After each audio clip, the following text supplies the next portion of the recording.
Hello दोस्तों, मेरा नाम चंद्रभूषण सिंह सीबी सिंह है और मैं केमिस्ट्री का एक टीचर हूँ। हो सकता है आप लोग मुझे जानते हो, लेकिन आजकल मेरी स्थिति पागलों जैसी बना दी गई है। और ये किसी ने नहीं, बैंकिंग सेक्टर ने किया है और एचडीएफसी बैंक ने किया है। इसके बारे में मैं आपको एक कहानी बताना चाहूँगा कि कभी भी मैं अपने आज इसे शेयर करने का बस एक ही रीज़न है कि आज हमारे जैसे नवयुवक को जानकारी हो जाए कि ये प्राइवेट बैंक देश की सेवा के लिए नहीं है, अपनी मेवा के लिए है। ये जनता को बेवकूफ़ बनाती है, सरकार को बेवकूफ़ बनाती है और अपना जेब से भरती है। आज भी विश्वास अगर है तो सरकारी बैंकों पे है, इस पे कभी नहीं करना। मैं एक वानगी बताता हूँ। 2014 में मुझे गाड़ी खरीदना था। मैं लोन लेने के लिए गया, वो भी मैं एचडीएफसी बैंक नहीं गया था। मैं गाड़ी खरीदना चाह रहा था, मैं लगून हुंडई गया। उसने वहाँ से एचडीएफसी को मेरा नंबर फॉरवर्ड किया और एचडीएफसी का कोई हमें फ़ोन आया कि मैं एचडीएफसी बैंक से बोल रहा हूँ, आप चंद्रभूषण सिंह बोल रहे हैं, आपको गाड़ी खरीदना है, लोन चाहिए। हाँ सर। आईटीआर भरते हैं? हाँ सर। तो बिल्कुल मिलेगा, मैं आता हूँ शाम में। वो शाम में मेरे घर पे आया और सब कुछ देखने के बाद बोला कितना लोन चाहिए। मैंने बोला 5.5 लाख का गाड़ी ले रहा हूँ, 1.5 लाख मेरे पास है, 4 लाख मिल जाए। ठीक है, मिल जाएगा,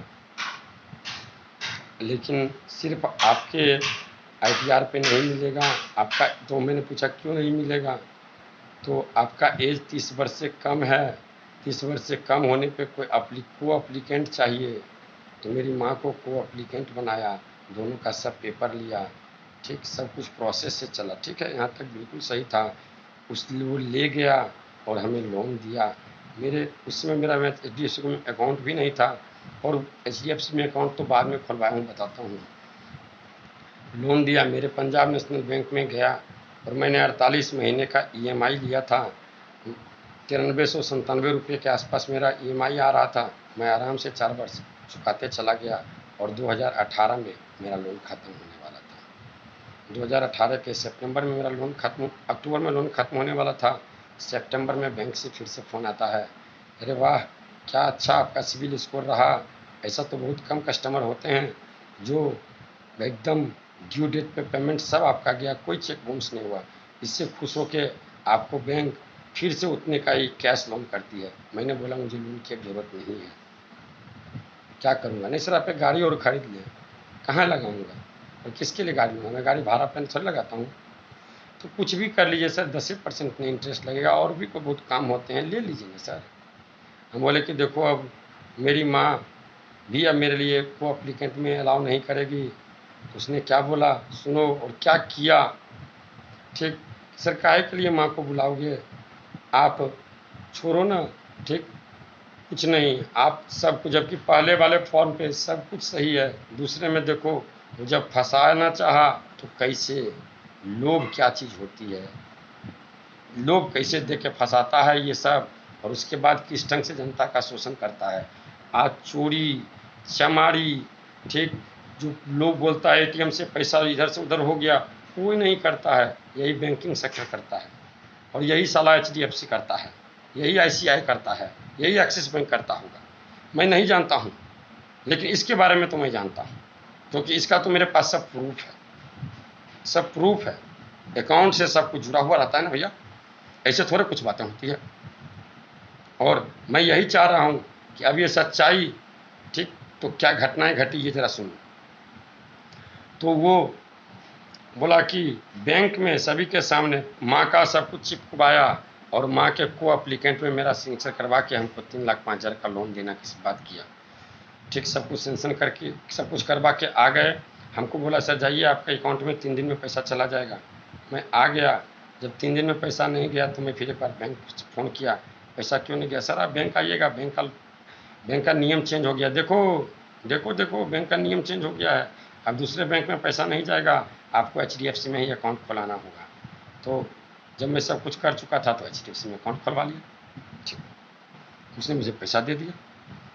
पैसा दिया, कितने दिन के लिए लेना चाहते हैं आप? मैं बोला ज़्यादा दिन काय के लिए, 3 वर्ष दो नहीं यार। ठीक, 3 लाख रुपया दे रहे हो, 10,616 EMI आया। मेरा EMI कटना शुरू हुआ, बिल्कुल आराम से कटता चला जा रहा है, कोई दिक्कत नहीं। देखो कैसे कैसे फंसाता है, बीच में 10 बार फ़ोन करता है कि क्रेडिट कार्ड ले लो, और ये तो मैं पढ़ा रहा हूँ, बीच में आता है। बच्चे भी कभी कभी सुने हैं, मैंने बोला नहीं लूँगा, मुझे बहुत तेज पैसा है, ऐसे उसे मैं बोला, तो लगा तो साला फंसाएगा। वो एक बार में लगने लगा कि साला बैंक गलत कर रहा है, बैंक गलत कर रहा है, क्रेडिट कार्ड ले लो ना। ठीक, इसके बाद फिर से दोबारा फ़ोन करता है कि फिर से पैसा ले लो ना, आपको फिर से 90,000 का ऑफ़र है, ये है वो है। मैंने रिजेक्ट कर दिया। फिर से 12 महीने 10 महीने के बाद फिर से 6 महीने के बाद फिर से फ़ोन करता है, ले लो ना ले लो ना। उस समय ट्यूशन भी नहीं चल रही थी, मैं भी सोचा ठीक, और मुझे भी उस वर्ष ही बच्चा, मेरी वाइफ को लड़का होने वाला था, वाइफ मायके में थी, पैसे की ज़रूरत भी थी।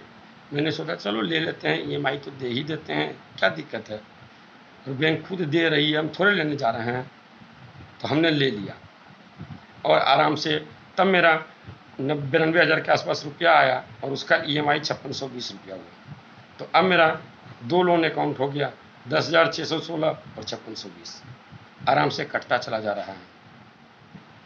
ये लॉकडाउन होने के बाद भी लोन मॉरिटोरियम की फैसिलिटी हुई, मुझे नहीं दिया गया, और मेरे अकाउंट में पैसा था, हमने भी नहीं चाहा, चलो चल जाएगा। कौन जानता था कि 8 महीने हो जाएगा। पहले तो 21 दिन की बात हुई, 19 दिन की बात हुई। ठीक, इस ढंग से बढ़ते चला गया, सब धंधा पानी बंद हो गया। लेकिन पास में 50-50 हज़ार रुपया था, उससे काम चलते चला गया, देते चला गया।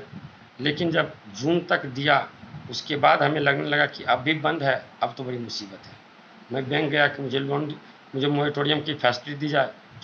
देखो कैसे, जिसे मैं नीचे जाके बोलता ऊपर जाइए, ऊपर बोला नीचे जाइए, ऊपर जाइए, दौड़ा रहा है।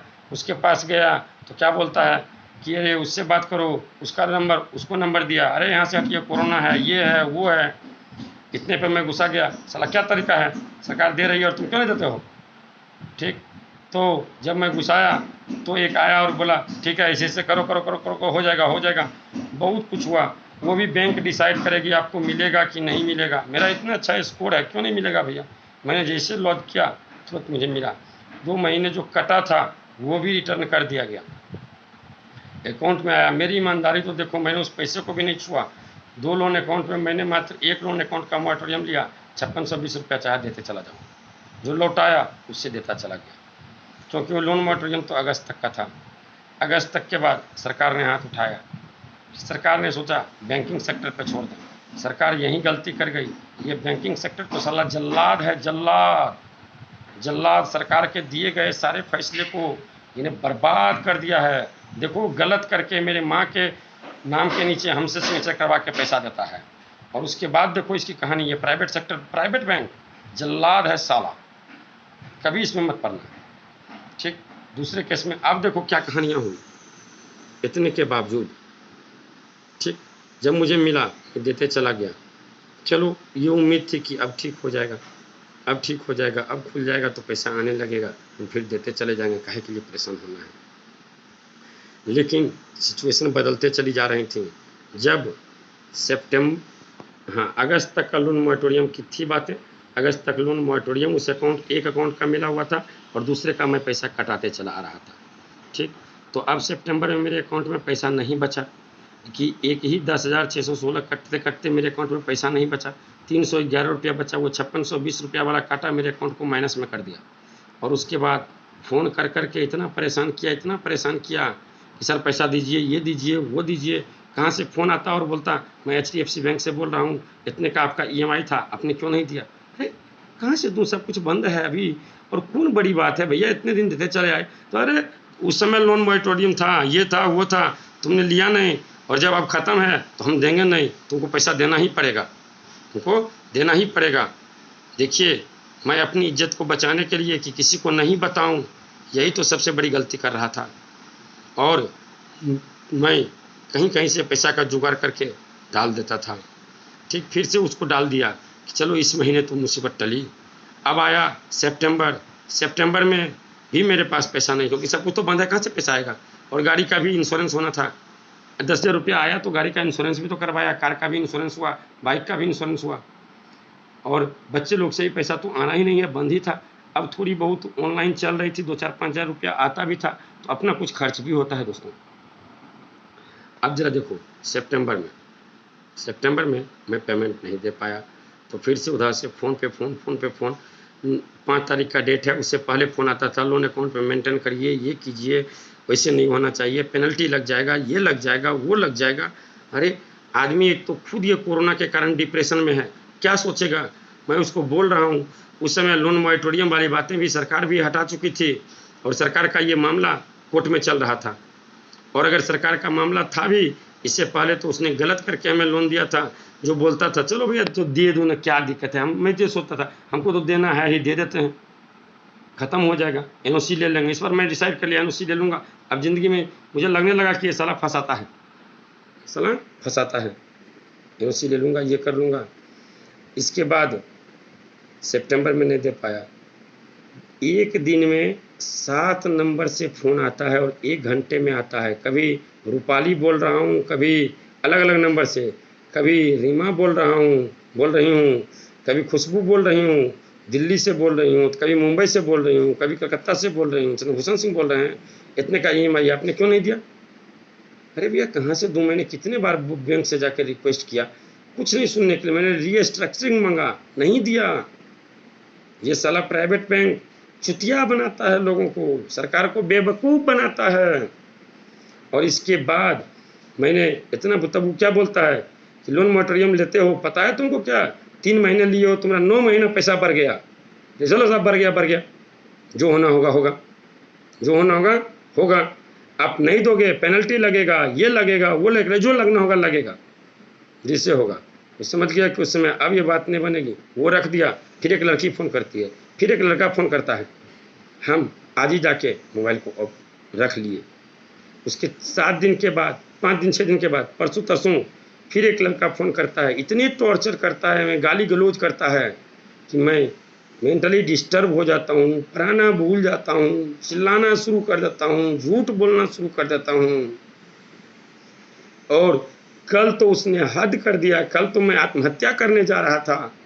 अगर भगवान ने मुझे सद्बुद्धि नहीं दी होती, मैं आत्महत्या कर लेता। और आज जो इतने नवयुवक आत्महत्या कर रहे हैं, वो सब इन लोगों से छिपा के साला गार्जियन लोगों से पैसा देता है। इसीलिए ये सारे टीनेजर्स को साला पकड़ता है। सीनियर सिटीजन इसके यहाँ कोई रहते हैं? बहुत कम इन रहते हैं। सबसे ज़्यादा टीनेजर्स को साला यही लोन देता है, क्योंकि सरकारी बैंक तो पेपर ढूंढता है, वो एक नियम कायदे कानून से चलता है। यहाँ जाओगे तो साला AC दिखाएगा, ये दिखाएगा, वो दिखाएगा, चमचेगिरी साला, और अपना जो काम है उस काम में बेईमानी। और कल ये एक आदमी आके मेरे घर पे पूरा गाली गलौज ये वो करके 2 घंटा घर पे रुक के गया। हमको नहीं गाली गलौज फ़ोन पे किया है, और हमसे साइड में जाके उधर बात कर रहा था ताकि किसी ढंग से प्रेशर में लें। 3 घंटे घर पे रुका रहा कि ताकि उसे हम पैसा दे दें, जब रहे तब तो दे दें। कल होके मैंने 1 दिन पहले मैं कार का इंश्योरेंस करवाया।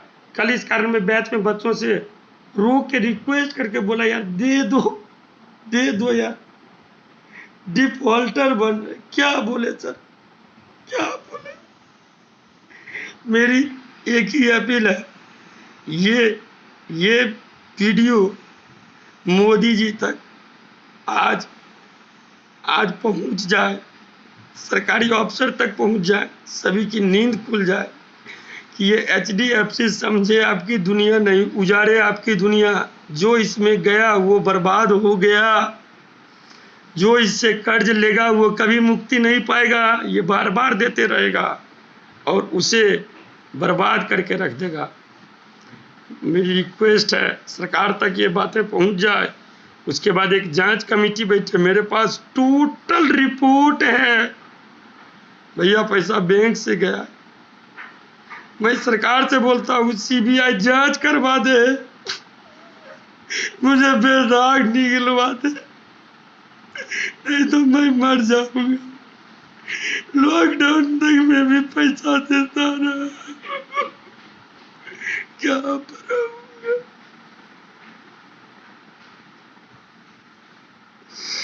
और क्या बोलूं। बस सरकारी अफसर तक मेरी ये बात है।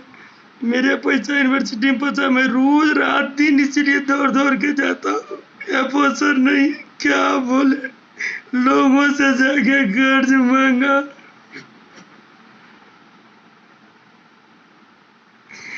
मेरी आवाज, मेरी बात सरकार तक पहुंचा दो, जांच बैठा दे। बस दूध का दूध, पानी का पानी हो जाएगा। और इस बैंक को सील कर दे, साले को बैंक को सील कर दे। नमस्कार, बस यही आपसे एक छोटी सी विनती है मेरे दोस्तों, बस